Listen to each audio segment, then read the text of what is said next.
Хөгжил шинжилэл үндэсний 2 дугаар аяны хүрээнд явагдаж буй сургалтын үйл ажиллагаа 5 дахь өдрөө үргэлжилж байна. Энэ сарын 25-наас эхэлсэн сургалтанд 21 аймгийн намын хорооны дарга нар болон хэрэг эрхлэх газрын дарга, үндэсний бодлогын хорооны гишүүд хамрагдсан юм а. Харин энэ удаа нийслэлийн 9 дүүргийнхэн хамрагдаж байна.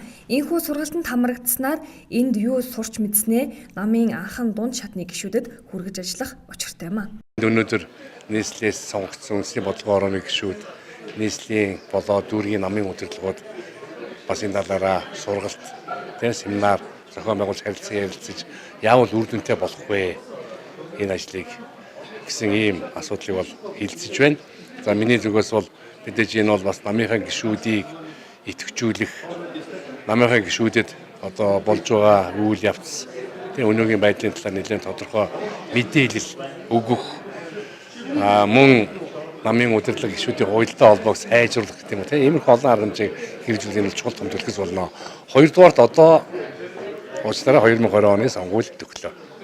Энэ сонгуульд бид нар бас энэ аяныгаа хүрээнд тодорхой шийдэл гэх юм уу тийм ээ тодорхой асуудлуудыг хэлцэх ёстой. Ер нь бид нар энэ нам яаж бэлдэх юм?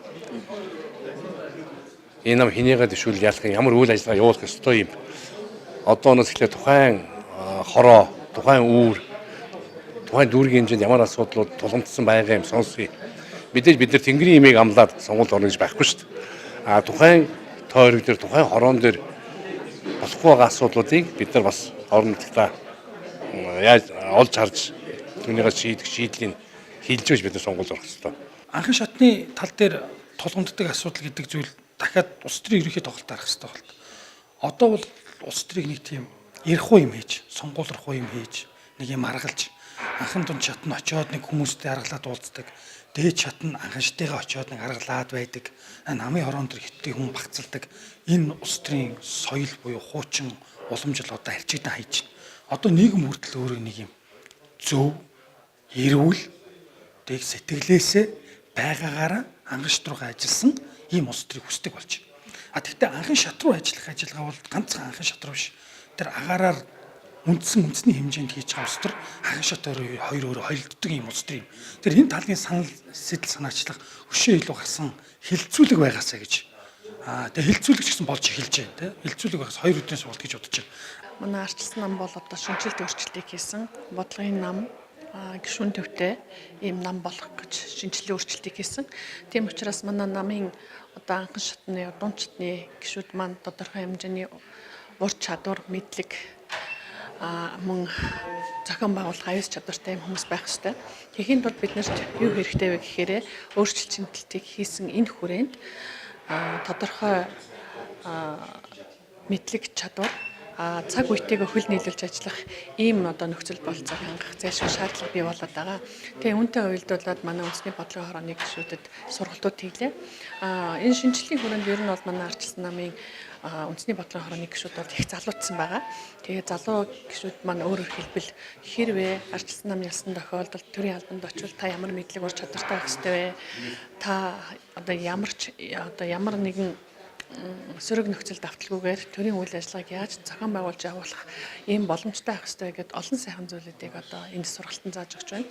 Тэгэхээр энэ бол нэлээд үр дүнгээ өгсөн ийм сургалт гэж би одоо бодож байгаа. Намын шинжилгээний хүрээнд явагдаж буй хөгжил шинжилэл үндэсний 2 дугаар аяны хүрээнд хийгдэж буй 6 өдрийн сургалтын агуулга намын анхан дунд шатны гишүүдийг мэдээлэлээр хангахын зэрэгцээ чадахжуулах чиглэлд боловсруулагдсныг зохион байгуулагчдын зүгээс хэлж байгаамаа.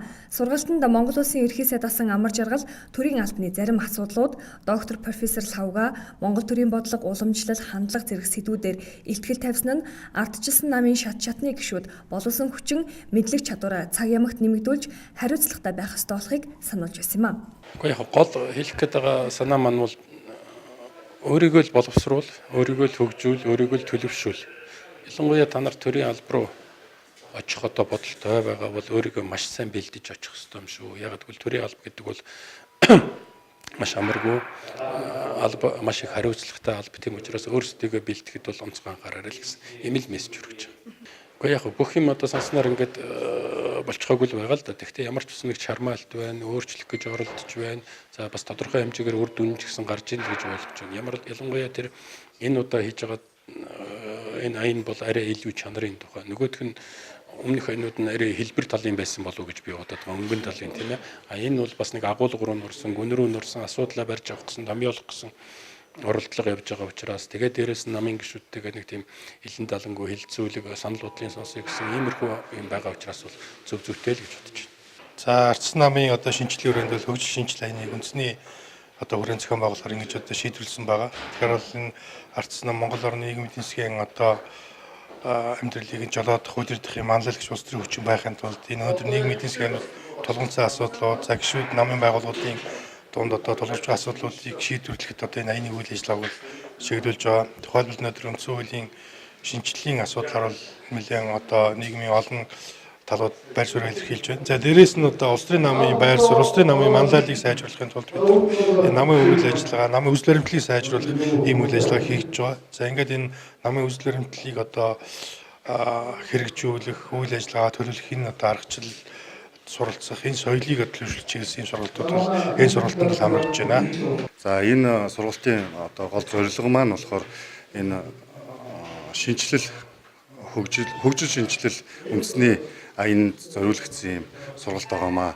За энэ Монголоос сонсын аянаас одоо энэ 2 дугаар аяны одоо гол тэр санаа нь юу юм гэхээр гишүүд рүүгээ чиглэсэн ийм аян байгаа, үндэсний аян байгаа.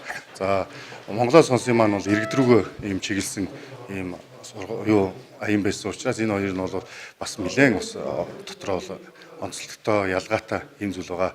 За энэ сургалт нь бол үндсэндээ гишүүд рүүгээ чиглэсэн дотоод одоо гишүүдийн дотоод ив нэгдэл зориулагдсан. За мөн одоо гишүүдэд бүртгэх, захин бүртгэл, за өшөө одоо мөн гишүүдэд илсүүлэх, за гишүүдтэй одоо энэ үндсэн үзэл баримтлаа танилцуулах гэх мэтлэнгээр бас нэлээд олон энэ утга агуулга бүхий ийм зүйлүүд бол энэ аянд бол хамаарж байгаа. За тэрний дагуу бол энэ сургалтын энэ хөтөлбөр боловсруулж гарсан байгаа.